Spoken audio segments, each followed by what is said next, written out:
A gente vai ao vivo agora com a Beatriz Lacerda, porque a Bia vai trazer para a gente agora atualizações de quantos casos já foram confirmados até agora da doença e como está realmente o tratamento dessas pessoas que já foram diagnosticadas ou pelo menos estão com essa suspeita de terem a varíola dos macacos ou a monkeypox. Você, minha cara Mônica, ia chamar a Mônica agora. Bia.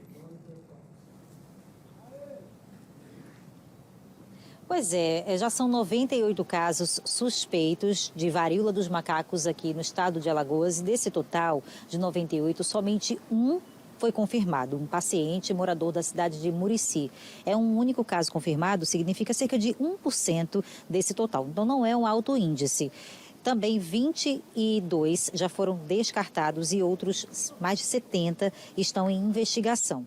Eu vou conversar agora com o infectologista, Dr. Fernando Maia, para lembrar as pessoas que estão em casa o que é considerado um sintoma suspeito de varíola dos macacos, né? Aquela doença que deixa uma aparência bem feia na pele, mas que é somente depois de alguns dias. Esse não é o primeiro sintoma. Então, já tem 98 casos, né, que estão sendo aí investigados pela Secretaria de Saúde. Agora, o número baixo de confirmação, né? Somente 1%, mais ou menos. E por que tem tantos casos que estão sendo notificados se a confirmação é baixa? Por que esse número alarmante chama atenção? 98 casos suspeitos?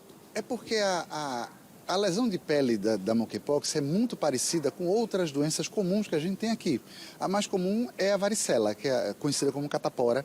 O herpes zoster, que é o cobreiro, faz uma lesão de pele muito parecida. E a infecção de pele por bactéria da própria pele. Então, todas são lesões muito parecidas. Então, acaba que, como é uma doença nova, a maioria das pessoas ainda não conhece, então a gente acaba fazendo a suspeita diagnóstica em muitos casos e que depois acabam sendo descartados.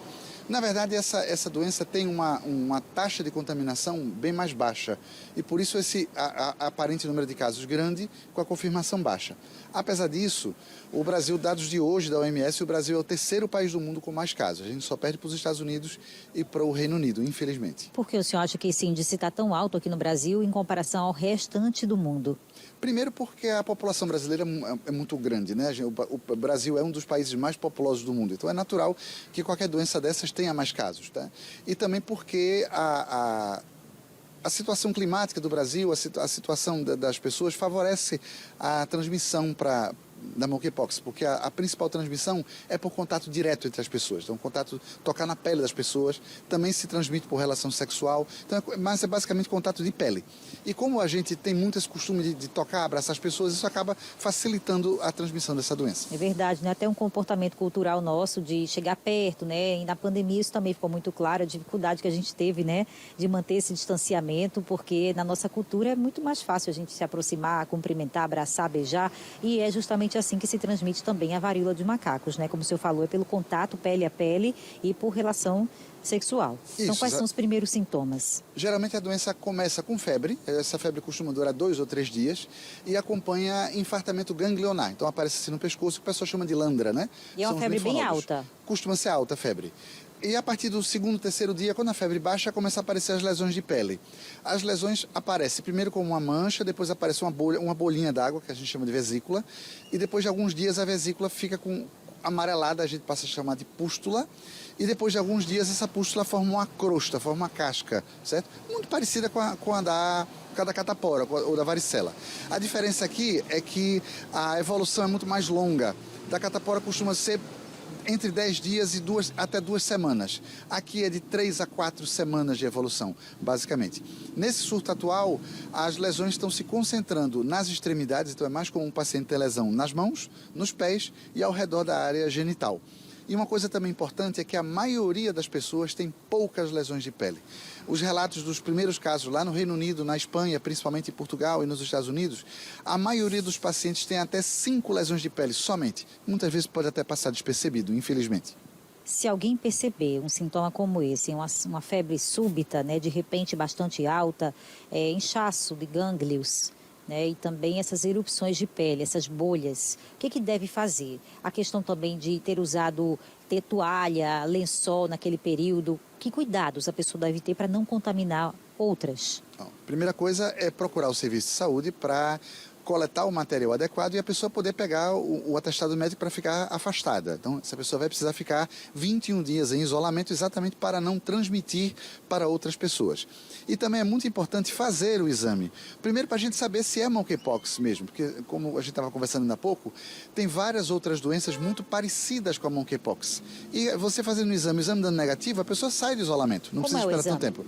O exame coleta material da própria vesícula ou da casquinha que se forma. Ou se a pessoa procurar o serviço de saúde ainda nos primeiros dias, coleta sangue para fazer o exame. Onde é que essas coletas são feitas aqui no estado? Tem vários, todos os municípios estão sendo treinados para ter uma unidade de sentinela. Aqui em Maceió, e a referência para o estado para os casos graves, é o Hospital de Doenças Tropicais, o HDT. Então, os pacientes de Maceió procuram o HDT, lá é coletado material e é emitido o atestado para a pessoa ficar em afastamento. Quem tiver com uma suspeita pode ir diretamente no hospital? Precisa de um encaminhamento médico. Qualquer médico de qualquer serviço pode encaminhar e é atendido lá e a gente faz a triagem e o exame necessário. E só para a gente finalizar, né, doutor, é importante a gente dizer porque é uma doença relativamente nova para a maioria da população. Então a gente está lembrando que ela existe, que está aí, tem casos sendo confirmados ainda há pouco, graças a Deus, né, somente um caso aqui no estado de Alagoas, mas se alguém tiver um sintoma parecido, similar, correr para tentar confirmar, né, porque aí é importante confirmar e isolar o paciente ou até descartar, né, como tem sido com a maioria dos casos suspeitos. Exatamente. Essa notificação é muito importante para a gente saber quantos casos estão acontecendo e também para a gente poder monitorar os contatos. Em outros lugares, por exemplo, em São Paulo, já foram confirmados 3 casos em crianças, tende a fazer de forma mais grave. Então a gente precisa monitorar esses casos exatamente para tentar evitar que esses casos se transmitam para outras pessoas, que a gente passe a ter então transmissão local do vírus. Até o momento não tem nenhuma evidência disso, mas a gente precisa manter os pacientes em isolamento justamente para evitar essa transmissão local da doença. O senhor sabe o histórico desse paciente de Murici? Ele viajou para fora do estado, viajou pela informação da secretaria para o interior da Bahia e voltou. E lá teve contato com pessoas que depois foram suspeitas de monkeypox e ele acabou fazendo o exame e confirmou, infelizmente confirmou o primeiro caso aqui na Alagoas. Só para a gente finalizar, o tratamento, como é? Basicamente são sintomáticos, então remédio para febre, remédio para dor se necessário. Às vezes a lesão de pele aparece num local que pode doer bastante, então a gente faz remédio para dor e a gente cuidar para não fazer infecção secundária.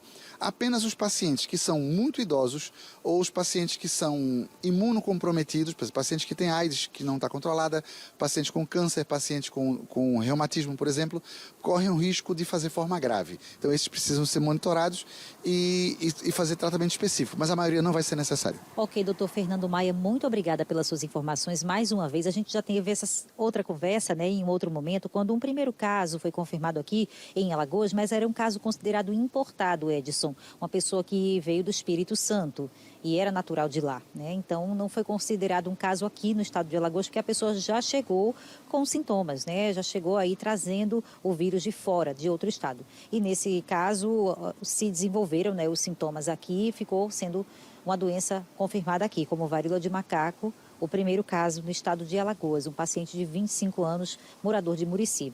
Aqui no nosso estado, só para reforçar os números, são, na verdade, 20 casos descartados e 77 em investigação. A maioria deles está aqui em Maceió, em segundo lugar, Arapiraca e no município de Rio Largo. Eu volto com você. Obrigado, minha cara Beatriz Lacerda. Agradeço ao doutor também pela participação ao vivo, sempre a gente reforçando que é importante, né, a gente ter esse esclarecimento para que todos possam saber como identificar e como procurar ajuda caso necessário. Muito obrigado, Beatriz Lacerda, com informações aqui no Cidade.